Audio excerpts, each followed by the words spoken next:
All right guys, what's up? It's Ryan with the MXG channel. I'm back and I'm out here in the trails on my DR650. Believe it or not, in all the years I've had this DR650, I've never taken it on the single track at my own property until today.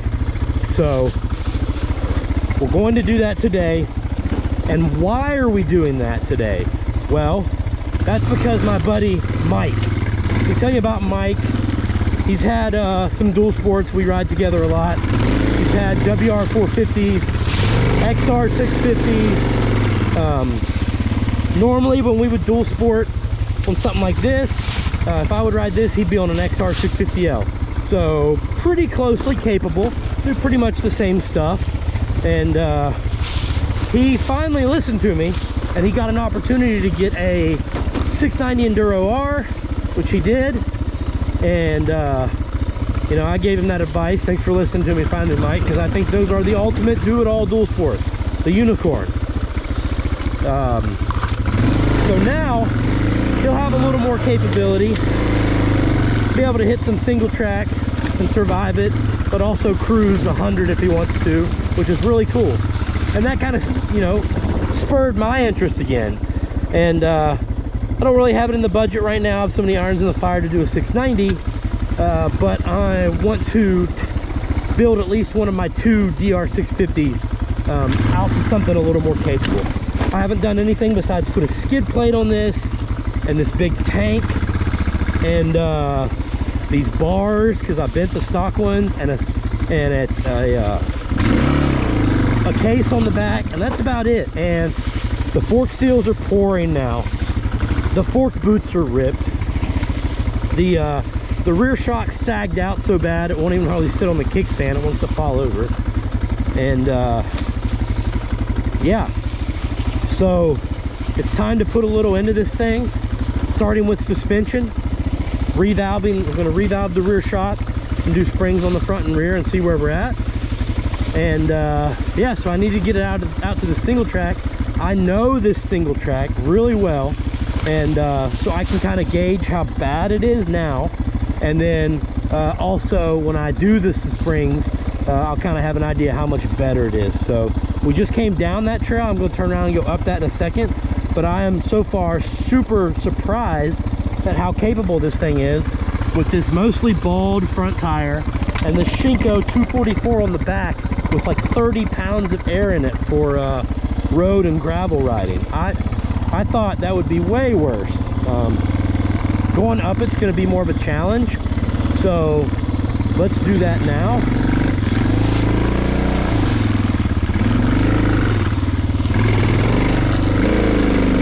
And I have to go ahead and tell you guys that my biggest issue, I think this thing's still got the highway gearing. So anything like this, first gear, using the clutch, and it kind of wants to stall.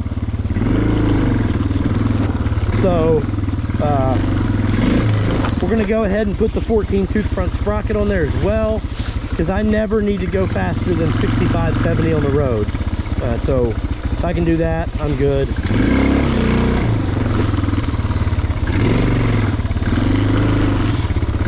So, rear shock, spring, revalve, front springs on the front for now.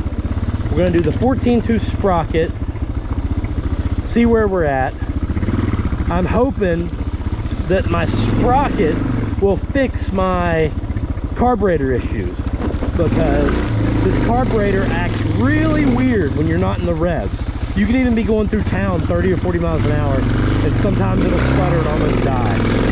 All right, I'm in first. We're gonna have to go over this weird log. Okay, definitely a little more pucker factor doing that stuff on this than doing it on a dirt bike, but it is doing it. Now there's a big hill right here with no run and lots of roots, lots of leaves. Whoa. All right, that's way more capable than I thought, guys, especially with this tire setup. So back to the car before I talk about tires. This carb does really weird stuff. It's a vacuum carb, everybody knows. The thing to do is put the pumper carb on here. I've kind of went back and forth about if it's worth it to do the pumper carb if you're not going to do an exhaust and open the air box. I don't want to do an exhaust because I want the bike to be as quiet as possible. Any other aftermarket exhaust, yes, it's lighter, yes, it flows better, and yes, it's loud. And the places that I might end up in this thing, there's no reason to draw attention to yourselves. You don't have to. I've heard from the Pro Cycle guys that you can do the Mikuni carb with the stock. That's not too bad. With the stock airbox and exhaust and be okay. So I may do that, but first I'm just going to just change the sprockets so that sometimes I can be in a higher RPM and see if that helps the carb issues, and we'll go from there. These videos are going to be coming up over the next few weeks and months. And then lastly, my tires. Pretty much my entire time dual sporting KLRs and DRs, I've ran the Shinko 244. Why? Because it's like 40 bucks, and it's a good gravel tire. Does fine on the road and does good enough for me off-road. But it doesn't do good enough for me off-road anymore for what I'd like to be able to do. And I quickly found out I don't get to put as many miles in on the dual sport as I think I do to like wear out the tire. So what I need is just the tire to be as capable as possible. I'm not even worried about it wearing out. Like, if I'm at the point where I'm riding so much I'm wearing out tires, I will gladly just buy more tires, but that's not a problem. So let's keep the capability where we can. So Dunlop D606, because this has got that 17-inch wheel that's so annoying. I could do an 18-inch wheel. If you buy the whole wheel, they're 800 bucks. Maybe I could find a cheap rim and lace it up myself, or maybe I can just find a DR350 wheel and make that work. I don't know. For now, I'm gonna run the 606, and I've got a Scorpion Rally, a Pirelli Scorpion Rally to go on the front. So that puts us at front springs, rear revalve, rear spring, 14-tooth sprocket, new tires,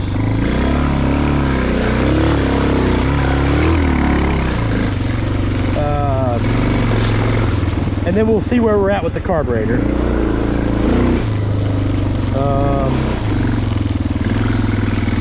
Also, I went ahead and picked up a Trailtech Voyager Pro for this thing.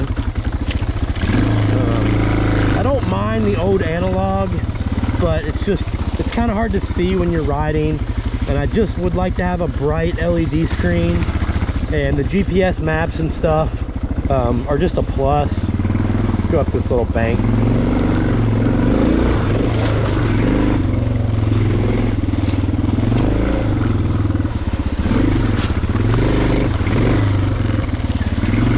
So yeah, we'll see where we are after all that stuff. And have I discussed the fuel tank yet? Let's discuss that now real quick. I love the DRs because they feel slim. They feel like a regular dirt bike with that small stock tank on it. But you can only get 120 miles to E. That sucks. So I put this at Cherubies. It's the 5.3. It's not even the big 6.6. I thought this would be perfect. And looking at the bike from the side, it is perfect. The bike doesn't look big. But when you're sitting on the bike, it feels way bigger with this tank. And I don't like that. I don't feel like I'm on a dirt bike anymore. I start to feel like I'm on an adventure bike or something, and I don't like that. So I'm exploring other options to put the stock tank back on, and maybe carry fuel and canisters somewhere else. I don't know if you guys have any advice for me there. then let me know. Let's go ahead and do this massive hill climb. There's only one line. It's extremely dry. There's some rocks. I've got 30 pounds in my Shinko 244. Wish me luck, guys. At least if I go down, you'll be here to see it. I'll be in first gear, revved out. We gotta roll on after we get over this.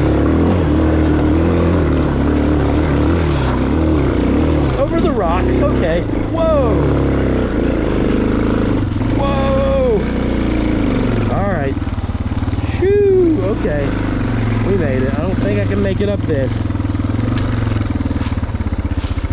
Don't think I can make it up that with those roots. Oh. See these roots and stuff, man, it's bad. With an off-road tire, I'll do it in a second, but not with this. All right.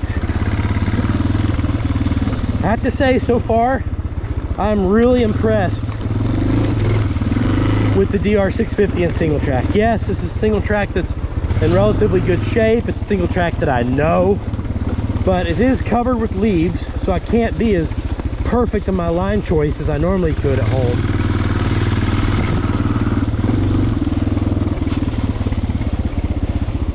And it does okay.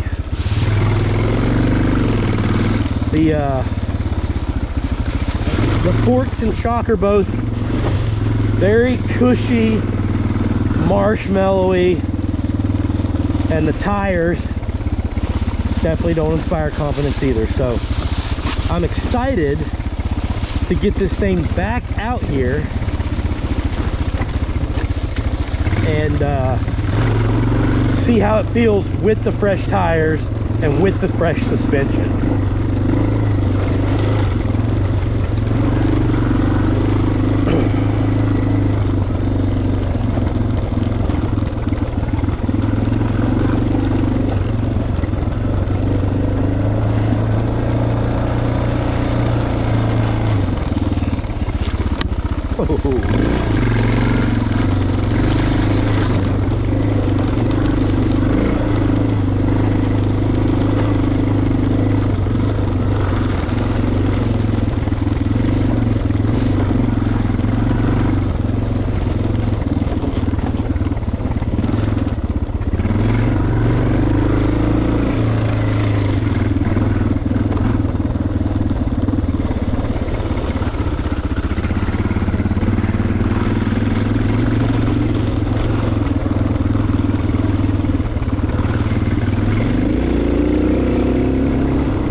DR650 on the turn track.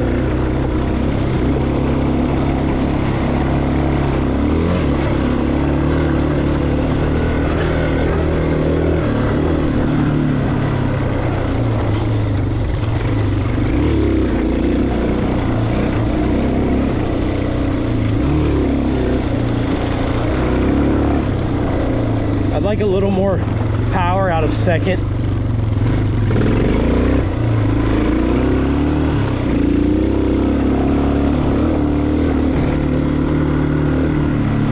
Oh yeah, and there's another thing I have to talk about too. The transmission on this thing. Ow! I used to think there was something wrong with this transmission because it would slip out of gear. It would slip out a second. And from talking to people, I found out it's not this transmission. It's all these bikes. They require an extremely thorough shift from first to second, or it will slip out. And me coming from a motocross background, I'm not used to transmissions that require that. So, yeah. But I mean, it's not perfect. We've talked about a lot of flaws with it, but don't get me wrong, I love the bike. It does a lot of things amazing for as cheap as it is. Would I go out and buy one of these new? No. I would just go ahead and buy a 690 or something like that. I might even buy a CRF 300 over this if I was going to buy a new bike. But There's so many of these out there. You can pick these up for, you know, 1,500, 2 grand all day. If you get a little creative, you can get one even cheaper. It's a great bike, and for a price like that, to get you into dual sport and your motorcycling, I would snag one of these in a second, guys.